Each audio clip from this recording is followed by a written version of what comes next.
नमस्ते एवरीवन। कैसे हो सभी? बढ़िया एकदम। तो चलिए, तो क्लास टेंथ के हमने दो चैप्टर, फिजिक्स के दो चैप्टर ऑलरेडी डिस्कस कर लिए हैं। आज हम थर्ड चैप्टर शुरू करने जा रहे हैं, electricity.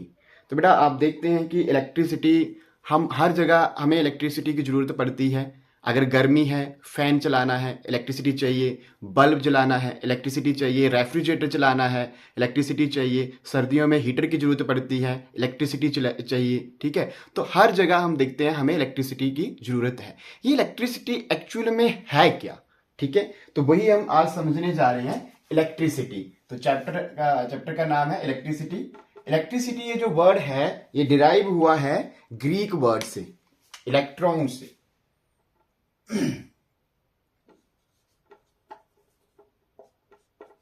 The word electricity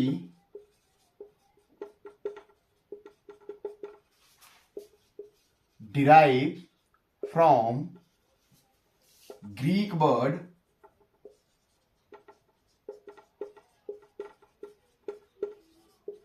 electron, which means amber.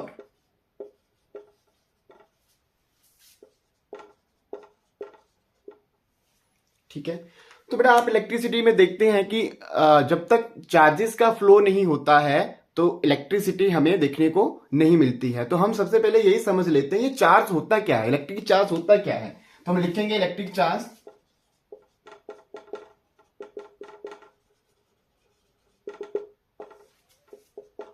It is a physical property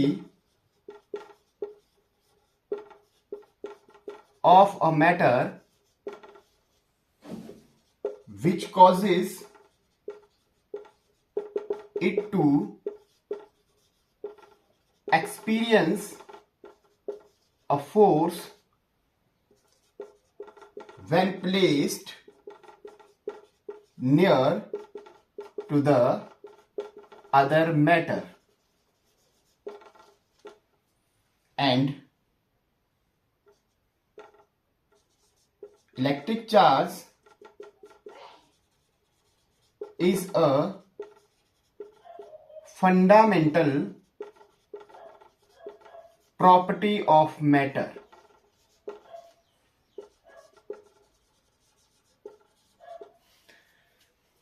अब इलेक्ट्रिक चार्ज क्या है बेटा? एक फिजिकल प्रॉपर्टी है मैटर की। ठीक है, अगर हम उस चार्ज को किसी मैटर के, अगर कोई बॉडी में चार्ज है, चार्ज्ड बॉडी है, और उसको हम किसी दूसरी बॉडी के पास लेकर के जाते हैं, तो हम वहां पे उनमें देखते हैं या तो रिपल्शन होता है या अट्रैक्शन होता है। या तो बॉडी वो अट्रैक्ट हो जाती है या रिपेल हो जाती है। वो डिपेंड करता है कि दूसरी बॉडी के ऊपर चार्ज है या नहीं। अगर नहीं है, न्यूट्रल है, तो वो अट्रैक्ट करेगा। तो हम वो बाद में बात करेंगे। Electric charge is a fundamental property of matter. अब ये फंडामेंटल क्या है? मतलब फंडामेंटल का मतलब होता है बेटा कि ये किसी, इसको चार्ज को बनने में, चार्ज जो है ना वो किसी से भी मिलकर नहीं बना, ये डिपेंड नहीं है किसी के ऊपर। It does not depend on other materials. ठीक है, ये किसी से मिलकर बना नहीं होता है। आप देखें कि हमारी जो हम किसी भी ऑब्जेक्ट को देखते हैं वो एटम से मिलकर बना होता है। अब एटम से मिलकर बना होता है तो हमने देखा कि एटम किससे मिलकर बना है, तो हम देखते हैं प्रोटॉन, न्यूट्रॉन, इलेक्ट्रॉन उसमें होते हैं। ठीक है, फिर प्रोटॉन्स को भी तोड़े आगे क्वार्क्स हमें देखने को मिलते हैं। तो ये हम देखते हैं कि ये चेन चलता ही जाता है, मतलब वो फंडामेंटल नहीं है। यहां पे हम देख रहे हैं जो चार्ज जो है वो फंडामेंटल है। ठीक है, मतलब ये किसी से मिलकर नहीं बना है, इसको बोलते हैं हम फंडामेंटल। समझ आई बात? तो ये था चार्ज। अब चार्ज हम दो तरह के पढ़ते हैं। There are two types of charges, ये नोट कर लेंगे। आगे हेडिंग लगाएंगे types of charges.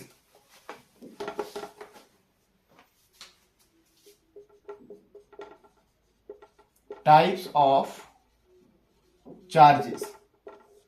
There are two types of charges.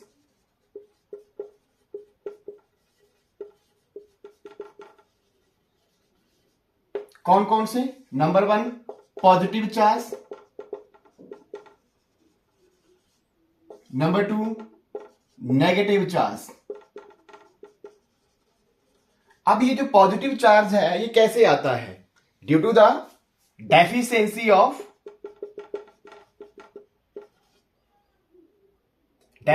Of electrons.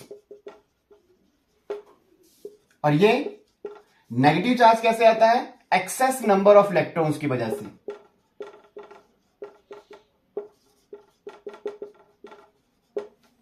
ठीक है, अब क्या मतलब सर? फॉर एग्जांपल हम सोडियम लेते हैं, ठीक है। अभी सोडियम बिल्कुल न्यूट्रल है, एटम इलेक्ट्रिकली न्यूट्रल होता है।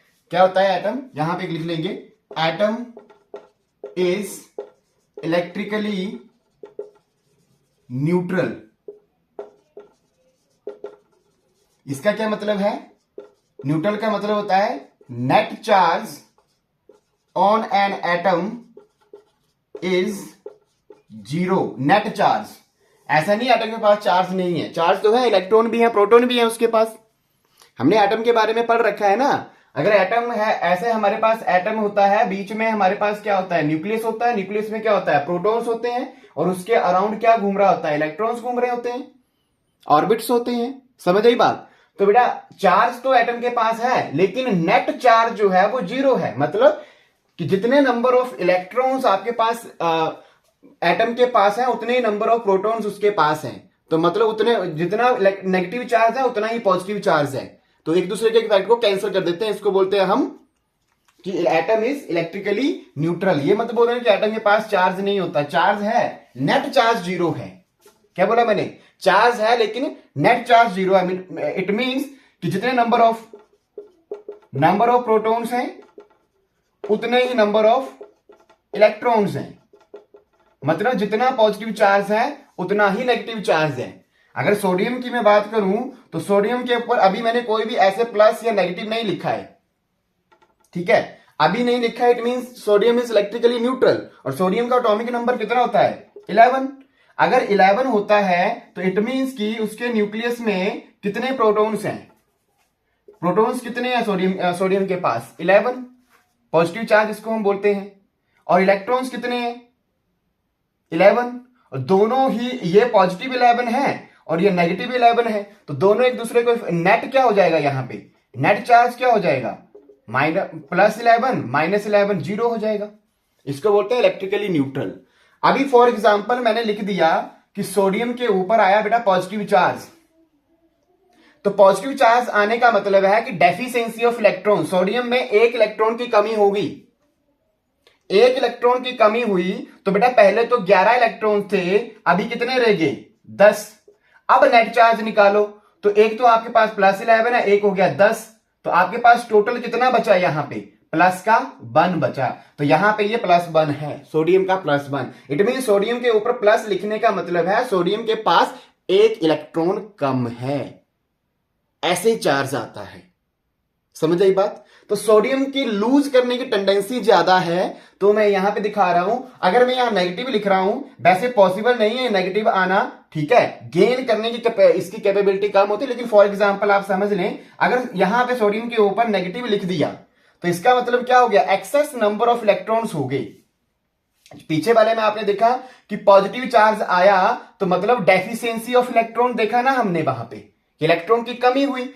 अब नेगेटिव चार्ज आया मतलब कि यहां पे पहले 11 थे, अब 12 हो गए इलेक्ट्रॉन्स। अब 12 हो गए तो यहां 12 लिखोगे, नेट चार्ज कितना आ जाएगा? नेट चार्ज कितना आ जाएगा? -1।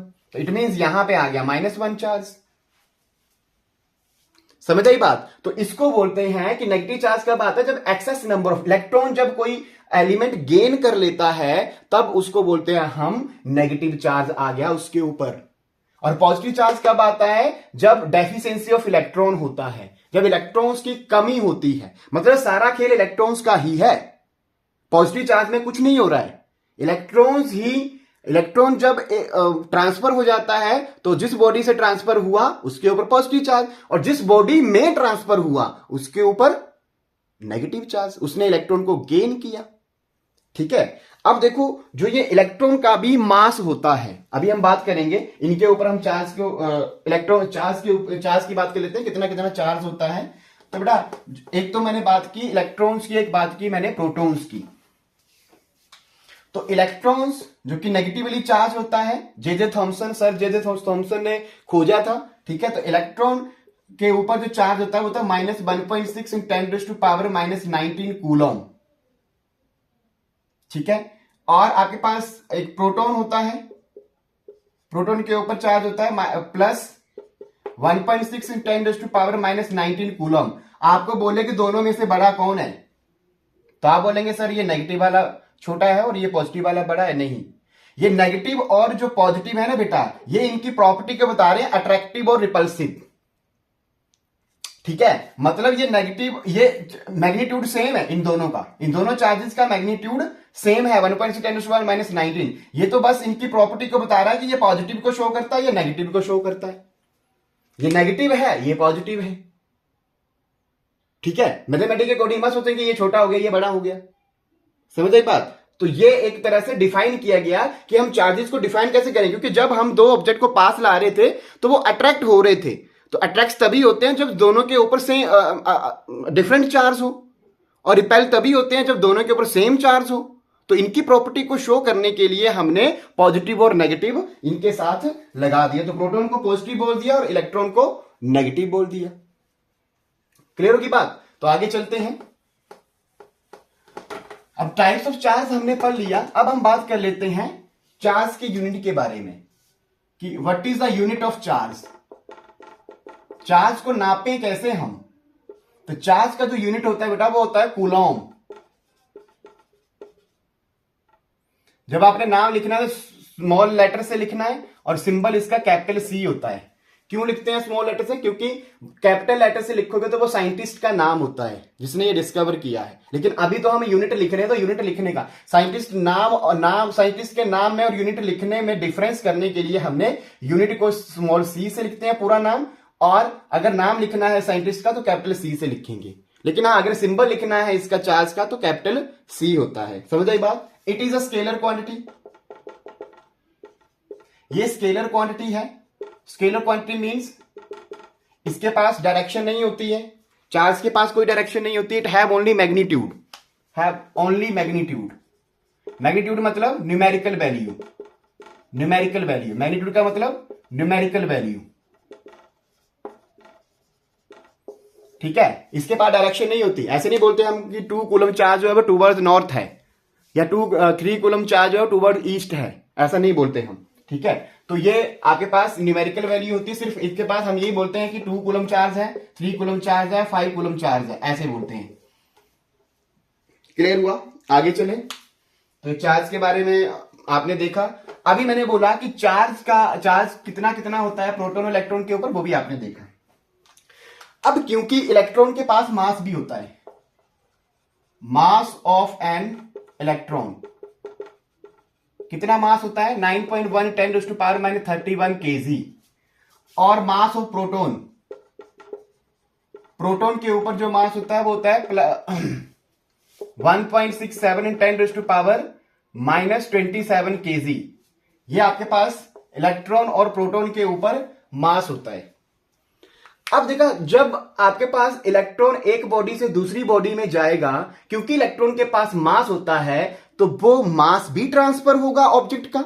मतलब जिसके ऊपर नेगेटिव चार्ज आया है उसका मास बढ़ जाएगा, और जिसके ऊपर पॉजिटिव चार्ज आया है उसका मास कम हो जाएगा। अरे समझ आ रही बात क्या बोल रहा हूं मैं। अगर इलेक्ट्रॉन के पास मास होता है तो जिसके ऊपर नेगेटिव चार्ज आया वो क्या हो जाएगा, उसके पास मास बढ़ जाएगा। तो कितना मास बढ़ेगा, मास ऑफ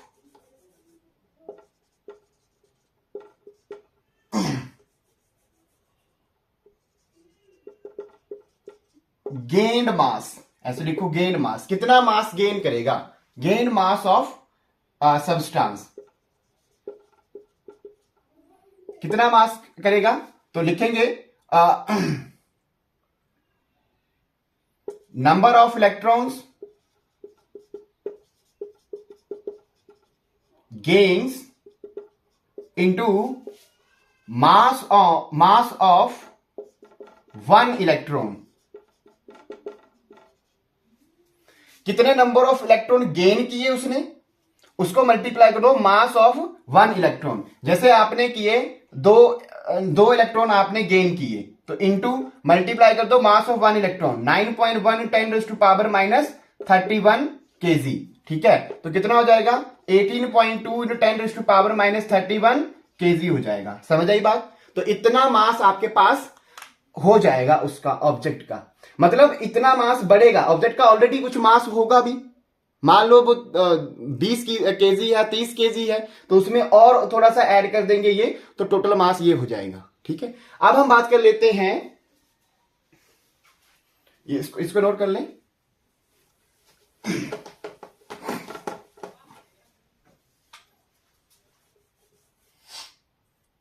ठीक है, तो कितना मास जो है वो लूज किया, लूज मास। ठीक है, तो लिखेंगे number of electrons loose into mass of one electron. तो सेम थिंग है बेटा, अगर आपको नंबर ऑफ इलेक्ट्रॉन, आपको लूज मास निकालने की, कितना मास उसने लूज किया, पॉजिटिव चार्ज देखो जिसके ऊपर पॉजिटिव चार्ज आया था, जैसे मैंने लिखा Na पॉजिटिव, तो इसने मास लूज किया क्योंकि इलेक्ट्रॉन इसने निकाल दिया। जैसे मैंने लिखा Na नेगेटिव, तो इसने मास गेन किया क्योंकि यहां पे इलेक्ट्रॉन एक्स्ट्रा हो गए, तो मास बढ़ गया इसका। ठीक है, तो हम उसको निकालने का फॉर्मूला भी देख रहे हैं। ठीक है, तो आगे चलते हैं, आगे हम पढ़ेंगे प्रॉपर्टीज ऑफ चार्ज, इसको नोट कर लेंगे, आगे चलते हैं। ठीक है, properties of charge.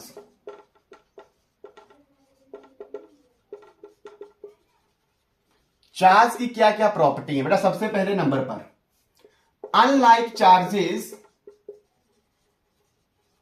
Attract each other. Unlike मतलब डिफरेंट काइंड ऑफ चार्जेस, मतलब पॉजिटिव नेगेटिव, एक बॉडी के ऊपर पॉजिटिव चार्ज, दूसरी के ऊपर नेगेटिव चार्ज, ये क्या करेंगे, एक दूसरे को अट्रैक्ट करेंगे। ठीक है, दूसरी बात, like charges repel each other. अब जो लाइक चार्जेस होंगे मतलब सेम चार्जेस, प्लस प्लस, दोनों के ऊपर प्लस प्लस चार्ज होगा तो क्या करेगा, रिपेल। दोनों के ऊपर नेगेटिव नेगेटिव चार्ज होगा तो क्या करेगा, रिपेल। ठीक है, तो सेम चार्जेस यानी like charges repel each other और unlike charges attract each other. Third number पे ऊपर, electric charges added algebraically। It means जैसे एल्जेब्रा में हम एडिशन करते हैं ना, कैसे 4 + 3 7, 4 - 3 1, ऐसे करते हैं ना हम एडिशन। ठीक है, तो इलेक्ट्रिक चार्जेस का एडिशन भी वैसे ही होगा, जैसे मान लो कि आपके पास Q1 चार्ज है +4Q, Q2 चार्ज है -3Q। आपको मैं बोलूं नेट चार्ज कितना है बॉडी के पास, तो आप क्या बोलोगे, net charge is equal to, इनको ऐड ही करना है, क्या होगा 4Q यानी Q1 + Q2, तो ऐड करोगे तो क्या आएगा 4Q और प्लस -3Q, तो कितना चार्ज हो जाएगा ये +Q।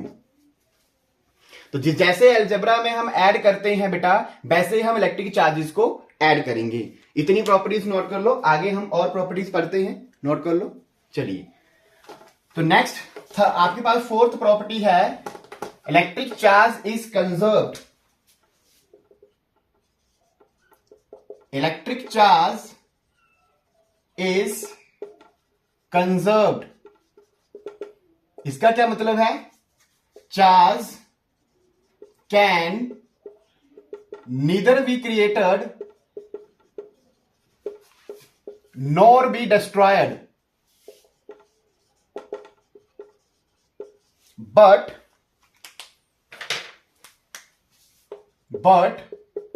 it can transfer from one body to other body।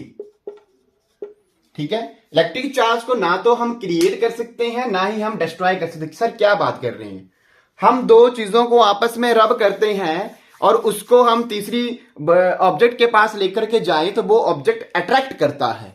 तो सर हमने चार्ज क्रिएट किया तो सही नहीं, समझे इस बात को। देखिए किया क्या गया कि जो आपके पास एक ग्लास रोड ली, ठीक है, और आपके पास लिया बेटा सिल्क क्लॉथ। ग्लास रोड को सिल्क क्लॉथ के साथ रब किया। क्या किया बेटा? रब ईच अदर।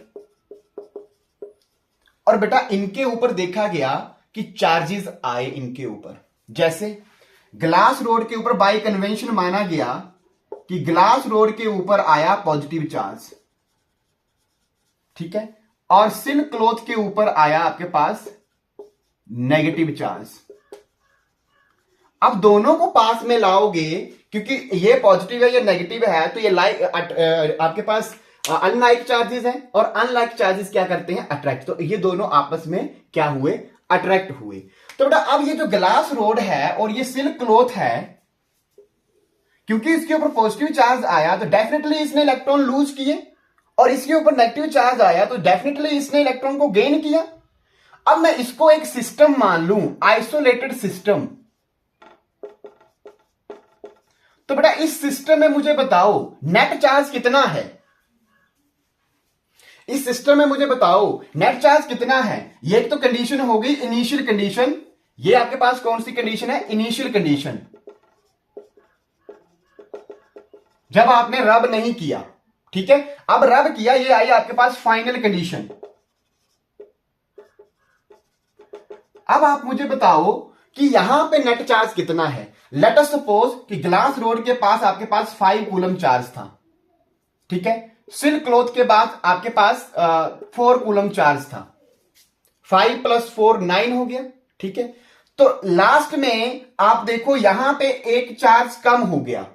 मान लो हमने 1 कूलम कम कर दिया, तो इसके पास कितना हो गया? 4 कूलम। और उसमें 1 कूलम गेन कर लिया, तो इसके पास कितना हो गया? 5 कूलम। तो बेटा देखो नेट चार्ज यहां पे कितना था? नेट चार्ज यहां पे कितना था? 5 + 4 = 9 कूलम। और नेट चार्ज दूसरी कंडीशन में कितना था? ये फर्स्ट कंडीशन, ये सेकंड कंडीशन, फाइनल कंडीशन में। तो यहां पे नेट चार्ज कितना आया?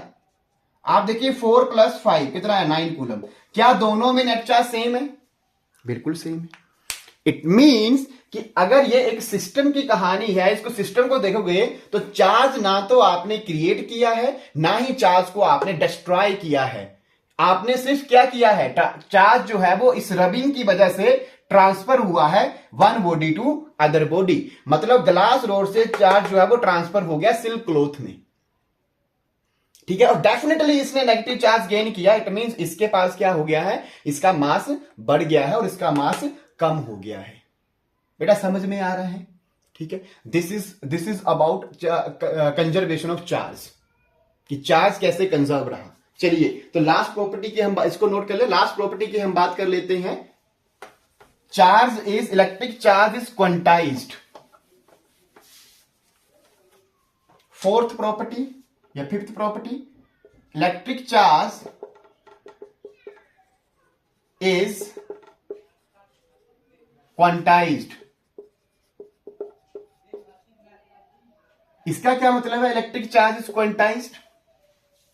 देखिए अब जो चार्ज ट्रांसफर हो रहा है, ठीक है, और जो चार्ज ट्रांसफर हो रहा है किसी बॉडी में, वो चार्ज ट्रांसफर कैसे हो रहा है? ठीक है, क्या मैं बोलूं कि 1.2 कूलम चार्ज ट्रांसफर हुआ? क्या मैं बोलूं कि 2 कूलम चार्ज ट्रांसफर हुआ? या 4.67 कूलम चार्ज ट्रांसफर हुआ? इनमें से कौन सी बात सही है? चार्ज ट्रांसफर होता है क्या एक पर्टिकुलर प्रोपोर्शन में ट्रांसफर होता है, या फिर किसी भी वैल्यू में चार्ज ट्रांसफर हो जाता है? तो बेटा ये बताया गया कि जो चार्ज है, जो ट्रांसफर चार्ज हो रहा है, वो इंटीग्रल मल्टीपल होता है चार्ज और 1 इलेक्ट्रॉन। ठीक है, charge transfer to other body is an integral multiple of charge on 1 electron. Is that clear? तो ये n क्या है? Number of electrons. और एक E क्या है? n क्या है? ये एक इंटीजर वैल्यू है। इंटीजर जानते हो ना? इंटीजर समझते हो? फुल नंबर, कंप्लीट नंबर 1 2 3 4, मतलब डेसिमल वाले में चार्ज ट्रांसफर नहीं होता। अगर मैं बोलूं ये वाला कंडीशन सही है, नहीं, ये सही है, नहीं, ये वाला सही है, ठीक है। Integral multiple of charge on an one electron, ऐसे ट्रांसफर होता है चार्ज, कोई भी प्रोपोर्शन में चार्ज ट्रांसफर नहीं होता। 1.2 बोल दें आप, ये चार्ज ट्रांसफर नहीं होता, ठीक है। इंटीजर के मल्टीपल में ट्रांसफर होता है। समझ आ रही बात बेटा? तो ये तो इंटीजर पॉजिटिव भी होता है, नेगेटिव भी होता है, तो +-1 +-1 +-3 +-4 सो ऑन। क्लियर बेटा? और ये ई क्या है? Charge on an electron, electron के ऊपर चार्ज कितना है। और आपको पता है इलेक्ट्रॉन के ऊपर चार्ज होता है -1.6 × 10⁻⁻19 कूलम। बड़ा समझ आई बात? ठीक है, आगे चले। वेरी इंपॉर्टेंट, ये आगे क्वेश्चन भी करेंगे हम, वेरी वेरी इंपॉर्टेंट। चलिए इसको नोट कर ले, आगे चलते हैं। अब हम बेटा कैलकुलेट करते हैं, क्वेश्चन करेंगे, calculate number of electrons constituting 1 coulomb of charge.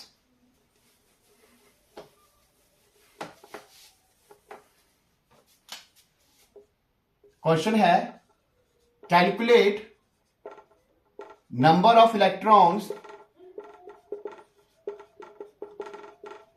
constituting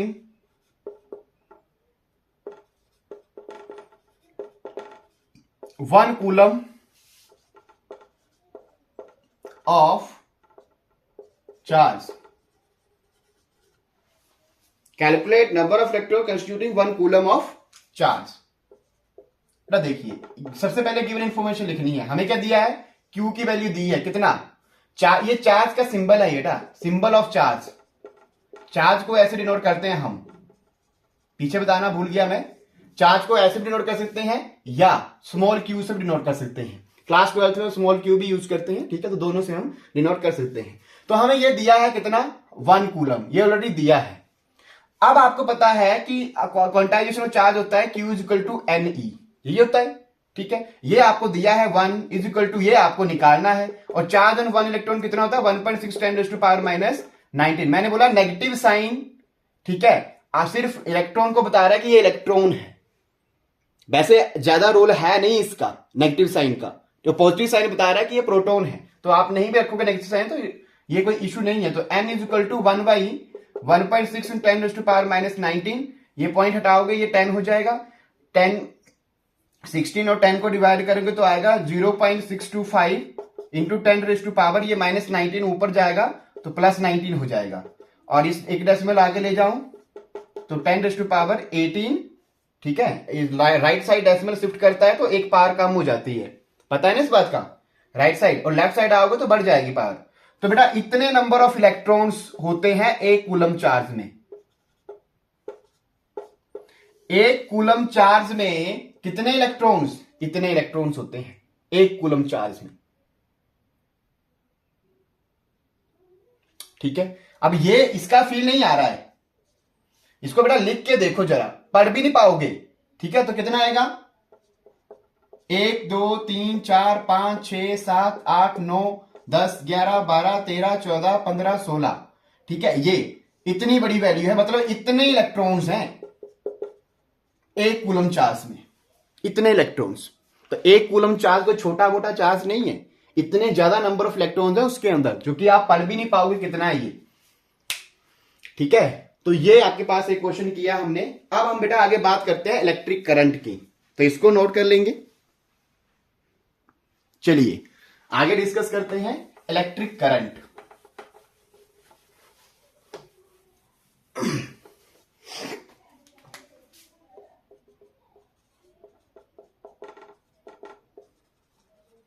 electric current, इसका सिंबल होता है बेटा कैपिटल I, ऐसे डिनोट करते हैं इलेक्ट्रिक करंट को। होता क्या है इलेक्ट्रिक करंट? बेटा देखो, करंट का मतलब है मोशन, करंट का मतलब होता है मोशन, ठीक है। अगर मैं बात करूं वाटर करंट, तो इसमें क्या बोल रहा है कि पानी का मोशन, ठीक है। अगर मैं बात करूं एयर करंट, तो इसमें क्या बोल रहा है, अगर हवा फ्लो कर रही है तो उसको बोलेंगे हम एयर करंट। और क्योंकि यहां पे चार्ज फ्लो कर रहे हैं तो इसको बोलेंगे हम इलेक्ट्रिक करंट। समझ आएगी बात? मोशन करंट, सिंपल करंट नहीं लिखना है, जिसका करंट है उसी को साथ में लिखना भी है। जैसे अगर वाटर का करंट है तो water current, air current. Current का मतलब इलेक्ट्रिक, हम सीधा ही इलेक्ट्रिसिटी से समझ लेते हैं। करंट का मतलब होता है मोशन। करंट और किसका मोशन हो रहा है? यहां पे चार्जेस का मोशन हो रहा है, इसलिए यहां पे इलेक्ट्रिक लिखा हुआ है। इलेक्ट्रिक चार्जेस का मोशन हो रहा है। यहां पे पानी मूव कर रहा था तो पानी का मोशन है, यहां एयर मूव करी तो एयर का मोशन है। ठीक है, तो ये आपको ध्यान में रखनी है बात। तो आगे चलते हैं हम। इलेक्ट्रिक करंट होता है the rate of flow of electric charges through a particular cross section of a conductor is known as electric current।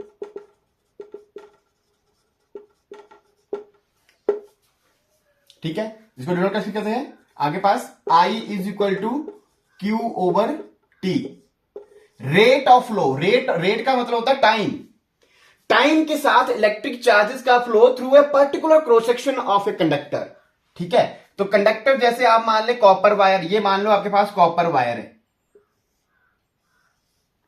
ठीक है, कॉपर वायर में मैंने मान लिया ये एक पर्टिकुलर क्रॉस सेक्शन मैंने ले लिया, और मैं देखता रहा कि एक यूनिट टाइम में कितने चार्जेस यहां से पास किए। ठीक है, एक यूनिट टाइम में कितने चार्जेस पास किए। जैसे इलेक्ट्रॉन्स हैं, यहां पे बहुत सारे फ्री इलेक्ट्रॉन्स होते हैं कंडक्टर्स के पास। कंडक्टर्स और इंसुलेटर में क्या डिफरेंस होता है? कंडक्टर जो कि चार्जेस को इजीली फ्लो करने देते हैं, और इंसुलेटर जो कि चार्जेस को इजीली फ्लो करने नहीं देते। ठीक है, तो हम कंडक्टर्स को इलेक्ट्रिसिटी में यूज करते हैं। यहां पे मैंने एक सेल लगा दिया, बैटरी लगा दी। ठीक है, और जैसे ही मैंने क्लोज सर्किट बनाया तो करंट फ्लो करना शुरू हो गया ऐसे, मतलब इलेक्ट्रॉन इस डायरेक्शन में मूव करना शुरू हो गए। अब मैं देखता रहा कि इस क्रॉस सेक्शन में, जो कि मैंने एक इमेजिनरी बना रखा है, इस क्रॉस सेक्शन में से कितने इलेक्ट्रॉन जो है वो पास कर रहे हैं पर यूनिट टाइम में। ठीक है, तो उसको बोला गया बेटा इलेक्ट्रिक करंट। समझ आई बात? यूनिट क्या होता है इसका? यूनिट, तो आप देखिए चार्ज का यूनिट क्या था? ये क्यू क्या है? चार्ज है ना। अरे ये क्या है? चार्ज। और ये क्या है? Time. Charge per unit time होता है आपके पास इलेक्ट्रिक करंट। यूनिट क्या हो जाएगा? Coulomb per second.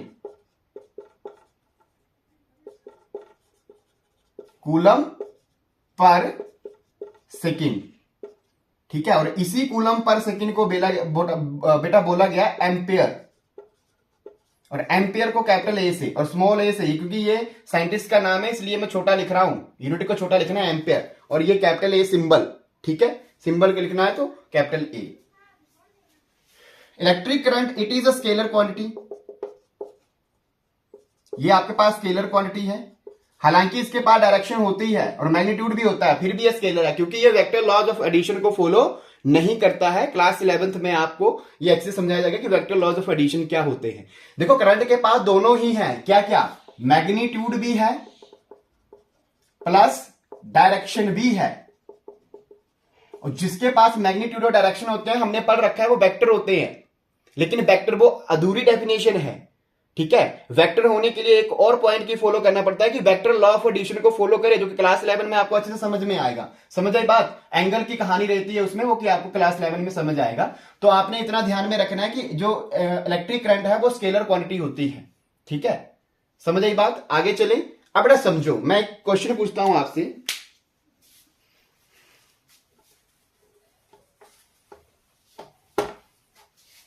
एक वायर आपके पास, एक कॉपर वायर है। ठीक है, ये भी कॉपर वायर है, और इस कॉपर वायर में मैंने एक पर्टिकुलर एरिया बना लिया, यहां भी एरिया बना लिया। इस एरिया में आपके पास चार्ज जो पास कर रहा था वो कर रहा था 10 कूलम चार्ज, और इसमें पास कर रहा था 30 कूलम चार्ज। मुझे बताओ किस वायर में करंट ज्यादा है? जल्दी से पॉज करें, नोट, इसको सॉल्व करें, खुद से सॉल्व करें।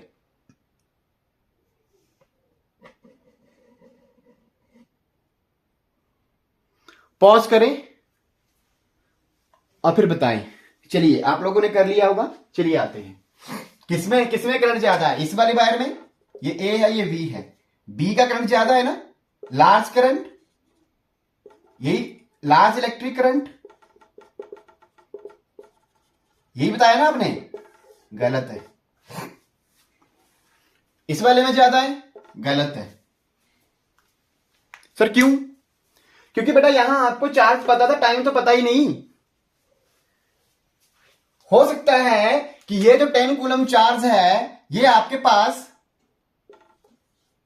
कम समय में 1 सेकंड में बता रहा होगा। यहां पे करंट में मैंने बोल दिया, यहां टाइम दे दिया कि 1 सेकंड में कितना कूलम चार्ज आ रहा है, 10, तो कितना करंट आ गया, 10 एम्पियर। और दूसरी कंडीशन में यहां पे मैं आपको बोल दूं कि 10 सेकंड में आपके पास 30 कूलम चार्ज बना रहा है। तो ये एक ए के लिए है, ये बी के लिए आप देखें तो 30 कूलम 10 सेकंड में, तो कितना आ गया बेटा, कितना एम्पियर करंट आ गया, 3 एम्पियर। तो बेटा इसका करंट कम हो गया ना। फिर इट मींस अगर आपको इलेक्ट्रिक करंट निकालना है तो आपको टाइम पता होना चाहिए। Without time you can not calculate, you can not say that कि किस वायर में करंट ज्यादा है। चार्ज को देख के नहीं बताना है। चार्ज तो यहां ज्यादा था तो आपको तो यही लगेगा कि इसमें ज्यादा है। हो सकता है कि इतना चार्ज जो है वो इतना चार्ज इस पर्टिकुलर एरिया को पास करने में 10 सेकंड ले रहा हो, और ये 10 कूलम का चार्ज वो 1 सेकंड में पास कर रहा हो, तो इसका करंट ज्यादा हुआ ना, इसका करंट कम है। समझ आ रही बात? तो ये बड़े कॉन्शियस होकर क्वेश्चन को करना है, आपको टाइम भी पता होना चाहिए। चलिए, तो ये हमने डिस्कस कर लिया, आगे चलते हैं। कुछ एक टर्म्स मैं आपको बता दूं, फिर आगे हम बढ़ेंगे न्यूमेरिकल्स की तरफ। चलिए,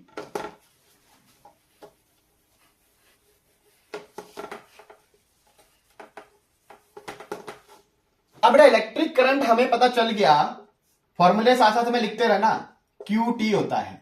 हमें यह मालूम है क्यू इक्वल टू होता है एन ई, तो आई इज इक्वल टू क्या हो जाएगा, एन ई ओवर टी। तो सारे के सारे फॉर्मूले आपको पता होने चाहिए, सारे के सारे। ठीक है, इस वाले चैप्टर में फॉर्मूले ज्यादा हैं और आपको वो फॉर्मूले जैसे जैसे पढ़ते जाओगे आपको वो फॉर्मूले याद भी करने पड़ेंगे। ठीक है, अब कुछ बातें याद रखनी है। जैसे लिखा हो 1 मिली एम्पियर, तो मिली का मतलब होता है 10⁻³ जैसे लिखा हो 1 माइक्रो एम्पियर, इसको मिली बोलते हैं और इसको बोलते हैं हम माइक्रो। माइक्रो का मतलब होता है 10⁻⁻6। ठीक है, जब भी ऐसी बातें लिखी हो तो आपको पता होना चाहिए इनको एम्पेयर में, क्योंकि ऐसा यूनिट तो यही है ना, एम्पेयर। मिली एम्पेयर ऐसा यूनिट नहीं है, माइक्रो एम्पेयर ऐसा यूनिट नहीं है, तो मिली और माइक्रो को ऐसा यूनिट में लाना पड़ेगा। तो मिली होता है 10⁻³ माइक्रो होता है 10⁻⁻6। ठीक है, आगे चलते हैं। अब सर आप करंट की बात तो कर रहे हैं, इसको मेजर कैसे करते हैं? तो बेटा इसको मेजर करने के लिए एक डिवाइस है करंट को मेजर करने के लिए, जिसको बोलते हैं हम एमीटर। लिखेंगे, it is a device which is used to measure electric current. ठीक है, एक और डिवाइस होता है बेटा गैल्वेनोमीटर।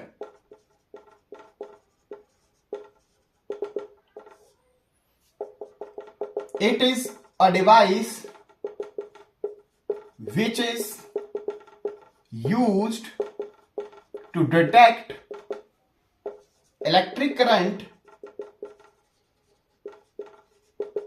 in the circuit। देखिए, दोनों ही डिवाइस इलेक्ट्रिक करंट को मेजर करने के लिए यूज किए जाते हैं। लेकिन बेटा आपको पूछे कि डिटेक्शन के लिए कौन सा डिवाइस यूज किया जाता है इलेक्ट्रिक करंट को डिटेक्ट करने के लिए, तो गैल्वेनोमीटर। गैल्वेनोमीटर आपका मिली में करंट एम्पियर मेजर कर लेता है, और गैल्वेनोमीटर आपका माइक्रो एम्पियर में करंट को मेजर कर लेता है। एम्पियर की वैल्यू बहुत बड़ी है गैल्वेनोमीटर के लिए, ये छोटे छोटे करंट को डिटेक्ट करता है। अगर थोड़ा भी करंट सर्किट में आया होगा तो बेटा ये डिटेक्ट कर लेगा गैल्वेनोमीटर, इतना सेंसिटिव होता है। गैल्वेनोमीटर से ही एमीटर बनता है, गैल्वेनोमीटर से ही वोल्टमीटर बनता है, क्लास 12th में आपको बताया जाएगा। ठीक है, तो ये इन करंट को डिटेक्ट करता है गैल्वेनोमीटर। लेकिन एमीटर सिर्फ एम्पियर में करंट को डिटेक्ट करता है, एम्पियर में, जो कि बहुत बड़ी वैल्यू है। 1 एम्पियर, 2 एम्पियर, 3 एम्पियर, 4 एम्पियर, इनमें वैल्यू को डिटेक्ट करता है, मेजर करता है। लार्ज करंट को कौन मेजर करता है? एमीटर। ठीक है, और जो स्मॉल करंट जो डिटेक्शन के लिए जो यूज होता है कि सर्किट में करंट है कि नहीं, उसके लिए गैल्वेनोमीटर यूज होता है। वेरी वेरी इंपॉर्टेंट, एग्जाम में, कॉम्पिटिटिव एग्जाम में पूछा जाता है कि डिटेक्शन के लिए हम कौन सा डिवाइस यूज करते हैं करंट को, तो अब वहां पे बच्चे हम मीटर को लगा के आते हैं। डिटेक्शन के लिए हम गैल्वेनोमीटर का यूज करते हैं। क्लियर? अब हम इनके सिंबल की बात कर लेते हैं। सर्किट में इनके सिंबल्स क्या है, देखिए ऐसे बनाते हैं इनको सिंबल। ये एमीटर का सिंबल है, ये पॉजिटिव मीटर का, ये नेगेटिव। ये गैल्वेनोमीटर का सिंबल है, गैल्वेनोमीटर नेगेटिव पॉजिटिव। एक बात ध्यान में रखनी है, जब भी सर्किट में हम इसको लगाएंगे, जैसे मैंने सर्किट में लगा दिया एमीटर को, तो जिस तरफ बैटरी का पॉजिटिव होगा उसी तरफ आपके पास एमीटर का पॉजिटिव कनेक्ट होना है। मतलब एमीटर का पॉजिटिव बैटरी के पॉजिटिव के साथ कनेक्ट होगा, एमीटर का नेगेटिव बैटरी के नेगेटिव के साथ कनेक्ट होगा। लाइकवाइज गैल्वेनोमीटर भी ऐसे ही होगा। गैल्वेनोमीटर में भी जो गैल्वेनोमीटर का पॉजिटिव है वो बैटरी के पॉजिटिव के साथ, गैल्वेनोमीटर का जो नेगेटिव है वो बैटरी के नेगेटिव के साथ कनेक्ट होगा। सर्किट में ऐसे लगाते हैं इनको। क्लियर हुई बात? समझ आई बात बेटा? पॉजिटिव पॉजिटिव के साथ, नेगेटिव नेगेटिव के साथ, पॉजिटिव पॉजिटिव के साथ, नेगेटिव नेगेटिव के साथ। चलिए आगे बढ़ते हैं। आप पूछते हैं कि जो एमीटर है वो सर्किट में कनेक्ट, पता चल गया कैसे कनेक्ट करना है, लेकिन सीरीज में लगाते हैं पैरेलल में, तो लिखेंगे ammeter is always connected in series, ammeter is always connected in series with the circuit.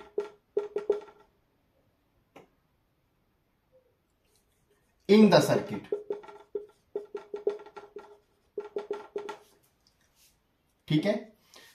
और इसका जो रेजिस्टेंस आगे हम पढ़ेंगे, अभी आप ये नोट कर लो, आगे हम रेजिस्टेंस के बारे में पढ़ेंगे कि रेजिस्टेंस क्या होता है। तो लिखेंगे आइडियल द रेजिस्टेंस ऑफ, और ये भी सीरीज में ही क्यों लगा जाता है, पैरेलल में क्यों नहीं लगाते, तो ये भी हम आगे नेक्स्ट लेक्चर में डिस्कस करेंगे। The resistance of ideal ammeter is 0। Very important, exam में पूछा जाता है। एमीटर का जो रेजिस्टेंस होता है, आइडियल एमीटर का रेजिस्टेंस, ऐसे तो रेजिस्टेंस होगा ही एमीटर का, लेकिन जो आइडियल कंडीशन होती है उसमें रेजिस्टेंस बिल्कुल 0 होगा आइडियल कंडीशन में। ठीक है, आइडियल एमीटर का जो रेजिस्टेंस है वो बिल्कुल 0 होता है। चिंता ना करें, आइडियल हम रेजिस्टेंस के बारे में आगे आने वाली वीडियो में डिस्कस करेंगे इसके बारे में। ठीक है, आगे चलें।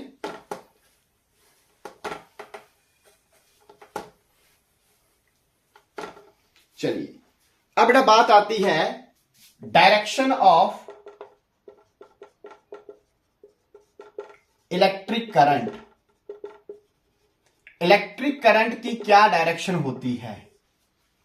देखिए, शुरू में जब हमारे पास इलेक्ट्रिसिटी के बारे में डिस्कवर किया गया तो बेटा ये माना गया कि जो पॉजिटिव चार्ज का जो फ्लो होता है उसकी वजह से इलेक्ट्रिक करंट बनता है। मतलब करंट की जो डायरेक्शन मानी गई वो पॉजिटिव से नेगेटिव मानी गई। ठीक है, और बाद में जब इलेक्ट्रॉन्स की डिस्कवरी हुई, आप देखो ये हमारे पास एक वायर है, इसको हमने कनेक्ट कर दिया बैटरी के साथ, पॉजिटिव नेगेटिव। तो ठीक है, तो बेटा ये इलेक्ट्रॉन्स फ्री इलेक्ट्रॉन्स होते हैं कंडक्टर के अंदर। ठीक है, कंडक्टर जो है वो जो इलेक्ट्रॉन्स है वो इस डायरेक्शन में मूव करना शुरू हो गई। शुरू में इलेक्ट्रॉन्स के बारे में किसी को मालूम ही नहीं था जब इलेक्ट्रिसिटी की डिस्कवरी हुई। ठीक है, इलेक्ट्रॉन्स के बारे में मालूम ही नहीं था। जे थॉमसन ने इलेक्ट्रॉन के बारे में बताया कि इलेक्ट्रॉन का फ्लो की वजह से इलेक्ट्रिक करंट बनता है, और शुरू में माना गया कि पॉजिटिव चार्ज का जो फ्लो होता है उसकी वजह से इलेक्ट्रिक करंट बनता है। तो इसी को बोला गया कन्वेंशनल करंट, और आज की डेट में भी हम यही मानते हैं, कन्वेंशनल करंट। कन्वेंशनल करंट का क्या मतलब है बेटा? कन्वेंशन इसकी डायरेक्शन होती है positive charge, positive terminal to negative terminal. मतलब ये है बैटरी का पॉजिटिव, ये नेगेटिव, इसकी तरफ से ये करंट की डायरेक्शन होगी। ठीक है, कन्वेंशनल करंट की डायरेक्शन। लेकिन बाद में पता चला कि ये जो करंट है वो इलेक्ट्रॉन्स के फ्लो की वजह से होता है। तो इलेक्ट्रॉन जो है वो इस तरफ जा रहे हैं, क्योंकि नेगेटिव नेगेटिव तो रिपेल करेगा, तो इलेक्ट्रॉन कहां जाएगा? पॉजिटिव की तरफ। Like charges repel and unlike charges attract, तो अनलाइक चार्जेस की तरफ भागेगा ये इलेक्ट्रॉन। ठीक है, जब भी हमने सोर्स लगा दिया सेल का, ठीक है, तो ये इलेक्ट्रॉन इस तरफ आए, तो इसको बोला गया बेटा electronic current. Electronic current, electronic current की जो डायरेक्शन होती है वो नेगेटिव टू पॉजिटिव टर्मिनल होती है। ठीक है, इलेक्ट्रॉन की वजह से। तो बेटा आज भी हम यही मानते हैं कि करंट की डायरेक्शन है पॉजिटिव से नेगेटिव। तो आपको पूछा जाता है कि इलेक्ट्रॉन किस तरफ मूव करते हैं करंट से, तो इलेक्ट्रॉन्स लिखोगे, electrons moves opposite to the direction of current, direction of electric current।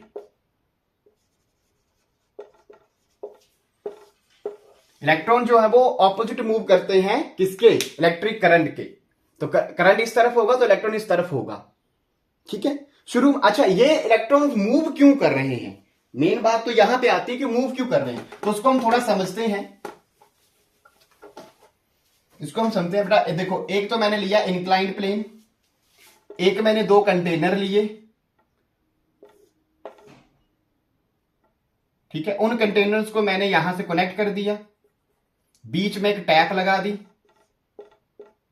ठीक है, और इसका मैंने यहां फ्लो भर दिया ज्यादा, ये ए पार्ट, ये बी है, और इसको मैंने कम भर दिया। ठीक है, ये फर्स्ट केस है, ये सेकंड केस है, ये यहां पे थर्ड केस बनाऊंगा कि मैंने एक लिया आपके पास हॉट बॉडी और एक ली मैंने कोल्ड बॉडी। ठीक है, और इस वाले फर्स्ट पार्ट में मैं गेंद को उठाया, ये ग्राउंड है, ग्राउंड से मैंने यहां ले गया गेंद, और यहां से मैंने गेंद को छोड़ दिया। ये गेंद नीचे आएगी, आएगी कि नहीं आएगी बेटा? ऐसे लुढ़क के नीचे आएगी ना। क्यों आएगी नीचे? देखो, जब ग्राउंड पे था तो हाइट उसकी लगभग 0 थी। जैसे ये कुछ ग्राउंड से ऊपर गया तो हाइट इसकी ज्यादा होगी, मतलब इसकी पोटेंशियल एनर्जी बढ़ गई। ठीक है, अब पोटेंशियल मतलब हाइट का डिफरेंस आ गया।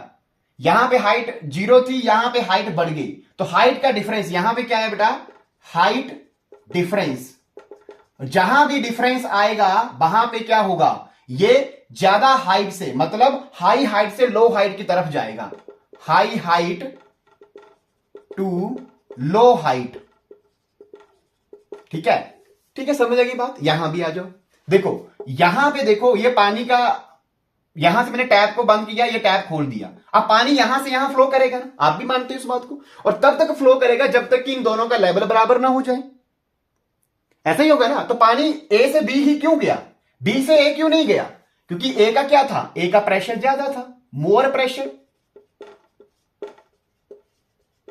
और यहां पे लेस प्रेशर। और आपको पता है चीजें कहां से कहां मूव करती हैं? हाई प्रेशर से लो प्रेशर की तरफ।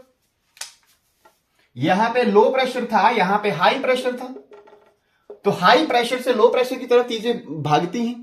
ठीक है, इसीलिए पानी यहां से यहां फ्लो किया, और तब तक फ्लो करेगा जब तक कि लेवल बराबर नहीं हो जाएगा। समझ आई बात? तो ए से बी क्यों गया? क्योंकि यहां पे क्या आ गया? Pressure difference. यहां पे क्या आया? Pressure difference. चलिए, अब थर्ड वाले पास में आओ। देखो, दोनों बॉडी को मैंने कोल्ड बॉडी को लेकर गया हॉट बॉडी के पास। अब क्या होगा? हीट ट्रांसफर होगी हॉट बॉडी से कोल्ड बॉडी की तरफ। हीट ट्रांसफर, अरे होगी कि नहीं होगी? बिल्कुल होगी। आप भी मानते हैं इस बात को? चाय को आपने रखा गरम गरम चाय, और आज की डेट में ठंडी हो जाती है चाय थोड़ी देर में। क्यों? क्योंकि बाहर का वो एटमॉस्फेरिक जो टेम्परेचर है वो आपके पास कम है, और चाय का टेम्परेचर ज्यादा है, तो हीट फ्लो कर रही है कहां से कहां? चाय से सराउंडिंग की तरफ। चाय इसलिए ठंडी होगी। ऐसे ही हॉट बॉडी को जब कोल्ड बॉडी के साथ आप लगाओगे तो हीट ट्रांसफर होगी कहां से कहां? कोल्ड बॉडी की तरफ। यहां पे क्या डिफरेंस आया? Temperature difference. यहां पे क्या डिफरेंस आया? Temperature difference. और देखा गया बेटा कि चीजें हाई से लो की तरफ भाग रही हैं। यहां पे हाइट हाई थी, ज्यादा हाइट थी, लो हाइट, यहां पे हाइट 0 थी, तो हाई से लो की तरफ आया। यहां पे प्रेशर हाई था, यहां प्रेशर लो था, तो हाई प्रेशर से लो प्रेशर की तरफ आया। यहां पे बॉडी का टेम्परेचर ज्यादा था, यहां बॉडी का टेम्परेचर कम था, तो टेम्परेचर डिफरेंस आया, हाई से लो की तरफ आपके पास टेम्परेचर मूव किया। ऐसे ही देखा गया कि चीजें जो है वो हाई से लो की तरफ भाग रही हैं।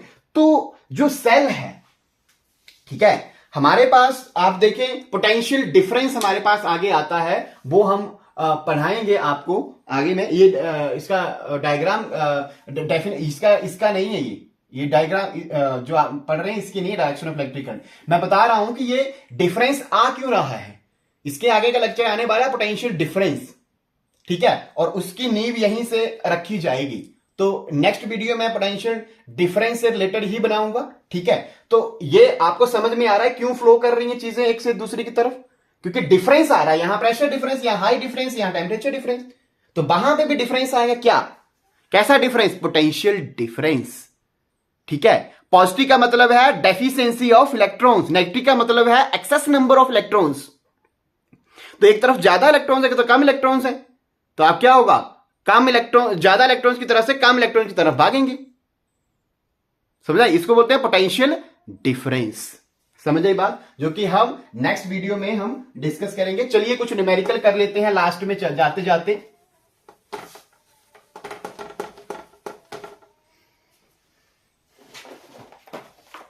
न्यूमेरिकल देख लेते हैं।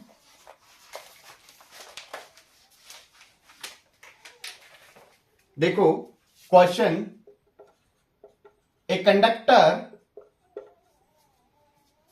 carries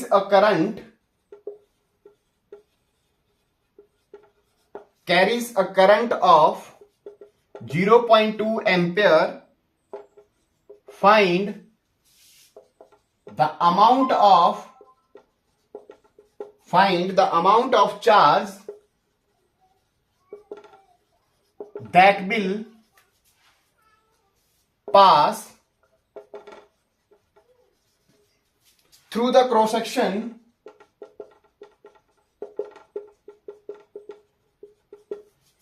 of the conductor in 30 seconds. How many electrons will flow in this time interval if the charge on one electron is 1.6 into 10⁻⁻19 coulomb. ठीक है, तो ये क्वेश्चन को पहले पॉज करें बेटा वीडियो को, फिर आप इसको सॉल्व करें। ठीक है, तो मैं आशा कि आपने सॉल्व कर लिया होगा। अब हम देखते हैं, एक conductor carries a current of, सबसे पहले बेटा रामबाण, ठीक है, न्यूमेरिकल को सॉल्व करने का क्या given information, I is given that is 0.2 ampere. Find the amount of charge that will pass through the cross section of the conductor in 30 seconds. Time is given 30 seconds. ठीक है, ये दूसरा question है, how many electrons will flow in this time interval of the charge on one electron is 1.6 × 10⁻⁹ in 19 coulomb. तो पहले first part को solve कर लेते हैं। हमें निकालना है चार्ज, अमाउंट ऑफ चार्ज निकालना है ना, अमाउंट ऑफ चार्ज। तो आपको पता है I इक्वल टू होता है Q/T, तो Q इक्वल टू हो जाएगा I T, तो Q के पास आएगा 0.2 इंटू 30, तो बेटा ये पॉइंट से ये कैंसिल हो जाएगा, आपके पास चार्ज कितना आ गया 6 कूलम। ठीक है, ये हो गया first part solve. Second part, how many electrons will flow in this time interval if the charge on one electron is 1.6, तो charge on electron that is 1.6 × 10⁻⁻19 coulomb. तो बेटा क्या, कौन सा फॉर्मूला लगाओगे, हाउ मेनी इलेक्ट्रॉन्स, n निकालना है। तो आपको पता है क्वांटाइजेशन ऑफ चार्ज में Q इक्वल टू NE, तो n इक्वल टू Q/E आएगा। तो Q कितना है 6 और E कितना है 1.6 × 10⁻⁻19। इसको हटाओगे पॉइंट को, इसको ऊपर ले जाओगे, तो इसको जरा कैंसिल करो, क्या आ रहा है, ठीक है। तो 15 4 से डिवाइड करो, 15 को कितना आ रहा है, तो अप्रोक्सीमेट 0.75 इंटू 10⁻⁻19 को ऊपर ले जाओगे -19, तो ये पॉजिटिव हो जाएगा। तो बेटा इतने नंबर ऑफ इलेक्ट्रॉन्स होंगे 3.75 10⁻19। ठीक है, समझ गई बात, आगे चलें। चलिए तो नेक्स्ट क्वेश्चन करते हैं।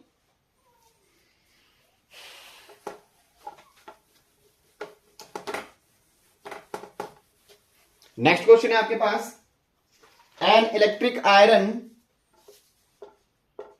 an electric iron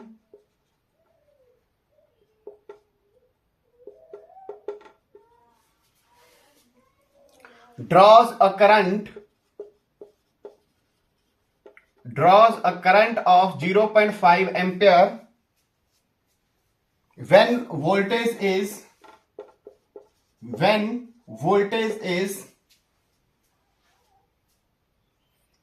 200 volt. Calculate the amount of charge. Calculate the amount of charge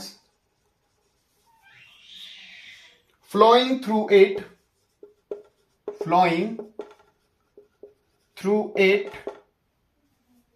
in 1 hour.